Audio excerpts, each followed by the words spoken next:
안녕하세요, 뉴스반장입니다. 주말에도 크고 작은 이슈들이 끊이지 않았습니다. 우선 윤석열의 허경영을 능가하는 부동산 정책 발표가 있었는데요. 내부에서조차 허황됐다는 평가가 나왔죠. 정책 발표 후 쏟아진 기자들의 질문에 윤석열은 드릴 말씀이 없다는 앵무새 같은 말만 반복하며 부랴부랴 발표회를 마무리했는데요. 그냥 써준 걸 읽었다는 말인 거죠. 왜 능력도 안 되는데 대통령을 저리도 하려는 걸까요? 또 여당 내의 진실 공방도 뜨거웠는데요. 특히 진실을 밝히려는 추미애 전 장관의 연일 계속되는 폭로와 이에 맞대응하는 이낙연 캠프의 김종민 의원의 모습이 대조적이었습니다. 진실을 밝히려는 자와 어떻게든 변명과 임기응변으로 무마해보려는 자의 악정구투가 주말 내내 계속됐습니다. 김종민 더불어민주당 의원이 29일 페이스북에 올린 글에서 추미애 전 법무부 장관을 겨냥해 대선을 망치려고 작정한 게 아니라면 이런 식의 무모한 내전을 벌이는 게 상식적인 일이냐며 대립각을 세웠습니다.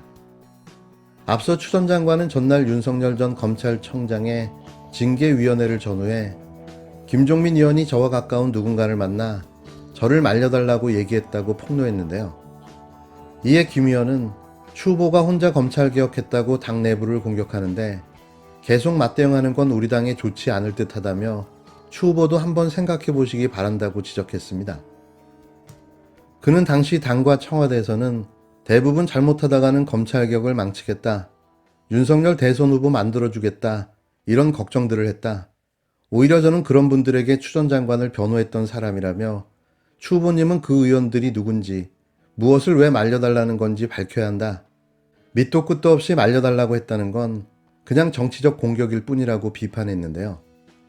이어 추미애 후보님은 김종민은 검찰개혁 방해 세력이다라는 말을 하고 싶은 거냐며 김종민까지 방해 세력이면 검찰개혁은 추미애 혼자 한 것이냐고 되물었습니다.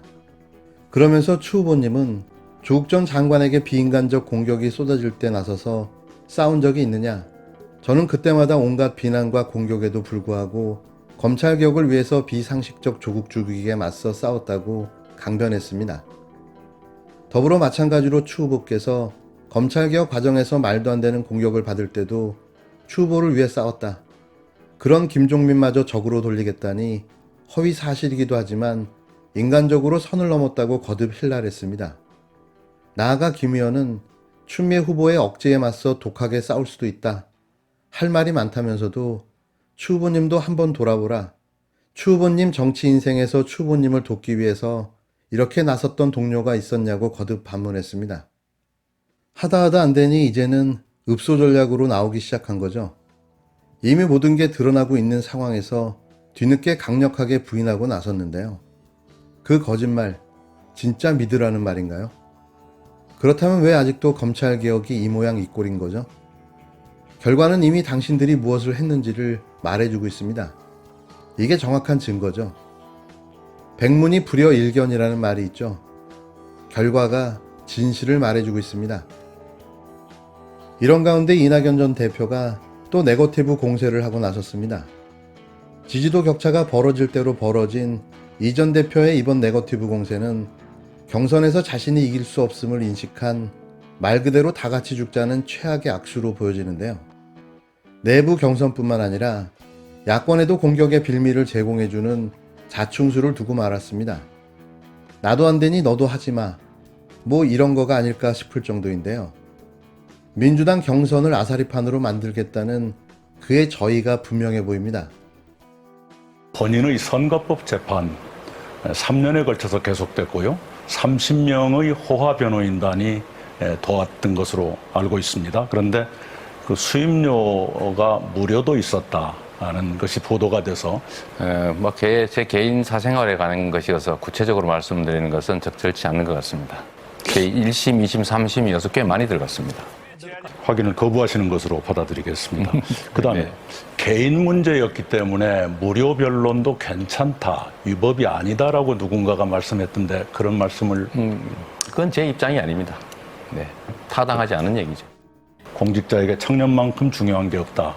세상에 공짜는 없다라고 하셨는데 지금 무료 변론 시비가 나온 것은 그 말씀과 배치되고요. 상당히 심각한 문제가 될 수도 있다. 누가 봐도 도지사 찬스이며 청탁금지법 위반으로 형사처벌 대상입니다.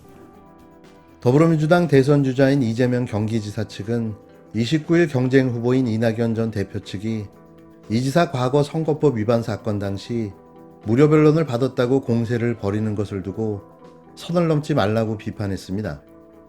이재명 캠프 정무특보를 맡고 있는 김우영 전 청와대 자치 비서관은 이날 페이스북에 글을 올려 이낙연 캠프 정무실장인 윤영찬 의원을 직접 거명하며 맹비난했는데요.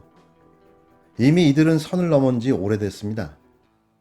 김 전 비서관은 이낙연 후보 측 정무실장인 윤영찬 의원이 이재명 후보 변호인단 공익활동을 마치 이명박 다스 소송비 대납 사건과 비슷한 사건으로 몰아가려 하고 있는데 아무리 급해도 그렇지 정작 당신도 2019년 5월 이 지사 재판에 지지 방문을 한 바가 있지 않느냐고 직격했는데요. 김 전 비서관은 그때 당신은 무슨 생각으로 그 재판에 나타난 것이냐? 다음 총선에 나가서 표를 얻는 게 도움이 될 것 같으니까 얼굴 빛으로 나타나신 거냐며 좀 정도껏 하자. 이 지사는 본인이 변호사다. 변론 요지도 이 지사가 직접 48시간 동안 썼다고 한다고 적었습니다.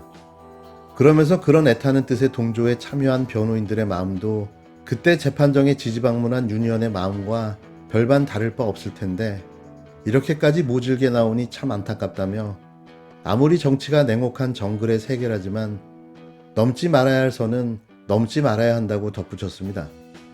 앞서 윤 의원은 이날 오후 정례 기자간담회에서 상상조차 하기 싫지만 만약 대납의 경우라면 상당히 문제가 중대하다며 이명박 전 대통령도 변호사비 대납 문제로 실형을 받았던 사례가 있다고 주장한 바 있습니다. 이게 말입니까? 막걸리입니까? 이게 온전한 정신을 가지고 당내 경선에서 상대 후보를 향해 할 수 있는 수준의 공격인가요? 처음에 말씀드렸지만 내가 못할 바에는 너도 못하게 해줄게라는 극단의 대응 방식인데요. 이낙연이 다 죽자고 덤비기 시작했습니다. 이에 김한정 민주당 의원은 이날 페이스북에 글을 올려 이 지사의 무료 변론 의혹을 제기하는 기사를 공유하면서 이 비겁하고 졸렬한 네거티브의 끝은 어디인가? 이낙연 후보가 답해야 한다. 배우인가? 아니라면 집어치우라고 해야 한다며 이 전 대표를 맹공했습니다. 내부에서도 이미 선을 넘었다는 말이 나오고 있습니다. 총리 집권하시면서 정말로 지방자치 또 지역 균형 발전에 큰 역할을 했구나 이렇게 생각될 만한 것들이 저는 잘 안 떠올라서 그런데 그 질문 나오실 것 같아서 준비했습니다. 네. 제가 총리 재임 중에 균형 발전을 위해서 했던 일을 권역별로 표시한 것입니다. 기억이 지워지신 분처럼 후보님께서 직접 앞장서서 검찰개혁 이루자 이런 제안을 하시더라고요. 네, 이게 너무 자기중심적 태도이고요. 네, 자기중심적이라는 말씀은 추 후보께 그대로 돌려드리고 싶습니다.